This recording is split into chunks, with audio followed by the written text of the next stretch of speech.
इस वक्त आपको लिए चलते हैं सुप्रीम कोर्ट के बाहर, जहां पर फवाद चौधरी मीडिया से गुफ्तगू कर रहे हैं। सामना करना पड़ा जब जजेस ने उनकी तवज्जो दिलाई इस तरफ कि आप ये जंग की खबर को रेफर कर रहे हैं।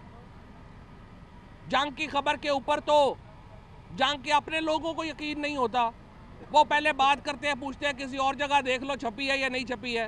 रानी साहिबा की खबरों के ऊपर तो नहीं चल सकती दुनिया। लिहाजा जो आज पिटीशन है उसमें जो बुनियादी बात जिसके ऊपर अभी 3-4 घंटे समा खराशी की गई, और मैं समझता हूं कि अदालत का वक्त ज़ाया किया जा रहा है। सुप्रीम कोर्ट में इम्पॉर्टेंट मुकदमात पड़े हुए हैं और चीफ जस्टिस साहब और उनके जो कुलीग जजेस हैं उनके पास बहुत अहम मुकदमात हैं पाकिस्तान के।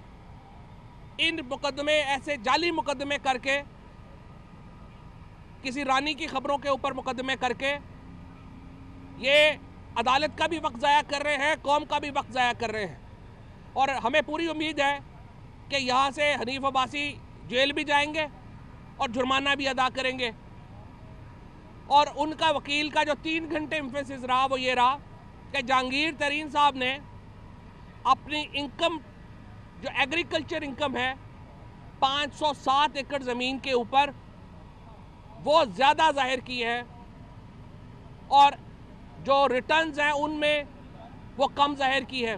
तो जज साहबान ने कहा कि जो इनकम टैक्स रिटर्न में जहाँ पे उन्हें को फ़ायदा हो सकता था कम शो करने का, अगर उन्होंने वहाँ कम शो नहीं की है तो डिक्लेरेशन से आपका क्या फ़र्क पड़ता है।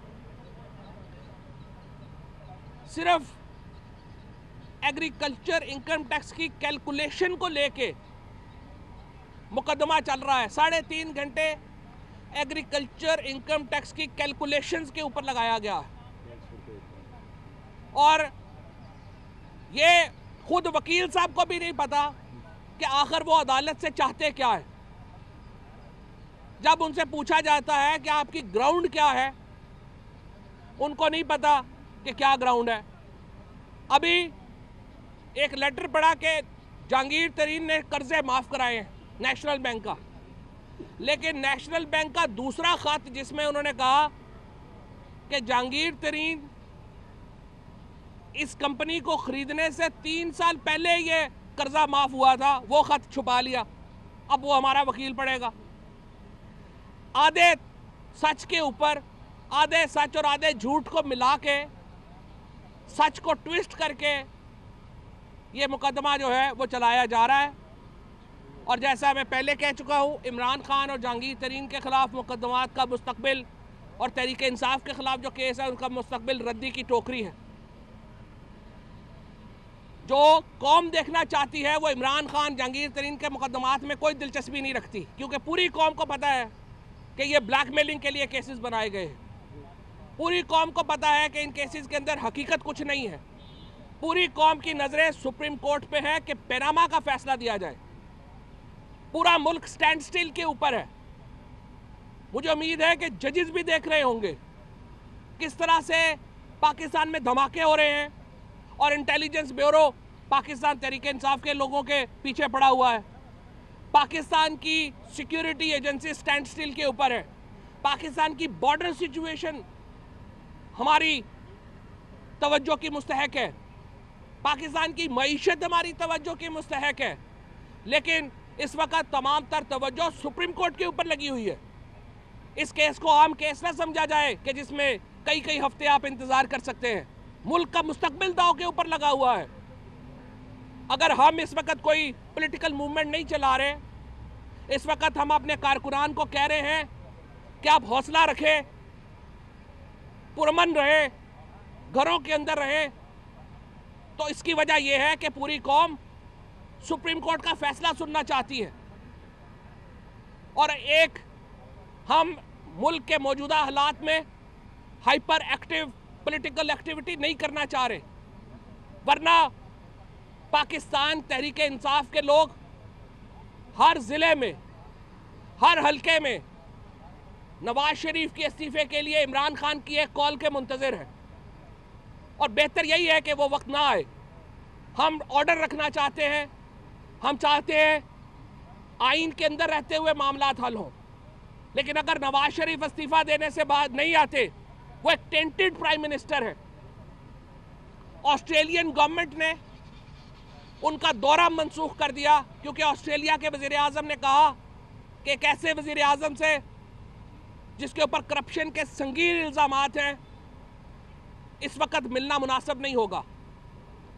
मालदीव के दौरे के लिए उन्होंने दावत खुद मंगवाई। अब मालदीव में वो किस किस से मिले हैं? हमें मालूम है मालदीव कहाँ का हब है। मालदीव इंडियन बिजनेस लॉबी का हब है। नवाज शरीफ ने ये इनविटेशन मंगवाई और वजीर आजम साहब मालदीव गए। क्या वजह बनी है इस वक्त उन्हें इस अर्जेंट दौरे को मैनेज करने की?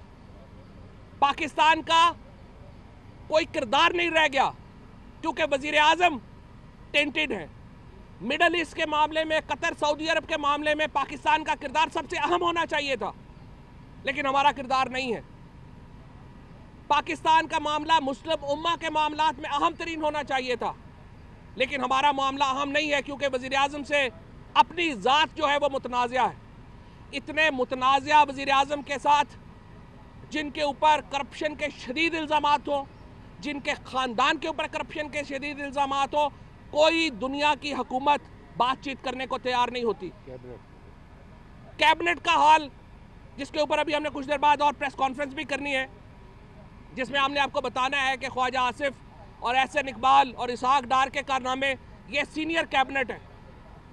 यानी सारी कैबिनेट लग रहा है 3-3 नौकरियां कर रही है। जैसे मैंने कल कहा कि कैबिनेट को देख के तो लगता है कि कोई औरंगजेब आलमगीर की कैबिनेट है कि टोपियां सी के गुजारा कर रही है। नवाज शरीफ साहब पाकिस्तान में वजीर आजम है, वहाँ यूएई में मार्केटिंग मैनेजर हैं। एहसन इकबाल पाकिस्तान में सीपैक चलाते हैं, मदीना में वो गार्ड हैं। ख्वाजा आसिफ यहाँ पर पाकिस्तान के दिफाई अफवाज के सरबराह है, वहाँ पे वो फर्म में मुंशीगिर हैं, मुंशीगिरी कर रहे हैं। ये इनकी काबीना के सीनियर लोग हैं। जहाँ वजीर आजम और सीनियर काबीना की अपनी मॉरलिटी की ये हालत है, वहाँ पे हम इंडिपेंडेंट किरदार क्या अदा कर सकेंगे? जब पूरी काबीना अकामों के ऊपर बैठी हुई है तो पाकिस्तान ईरान के ताल्लुकात क्या होंगे?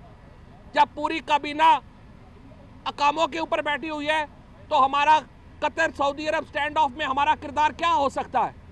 लिहाजा पाकिस्तान की सुप्रीम कोर्ट से हमारी दस्तबस्ता गुजारिश है, ये क्राइसिस जल्द ख़त्म होना चाहिए। इस क्राइसिस का जल्द खात्मा पाकिस्तान के मुफाद में है और आपके फैसले के ऊपर पूरी कौम की नज़रें हैं। तहरीक इंसाफ ज़ाहिर है कि ये अपील करती है कि इस फैसला जल्दी सुनाया जाए ताकि मामला आगे चले। मुर्तज़ा सत्ती साहब ज़रा आइएगा, एक सेकंड सर, अब ये एक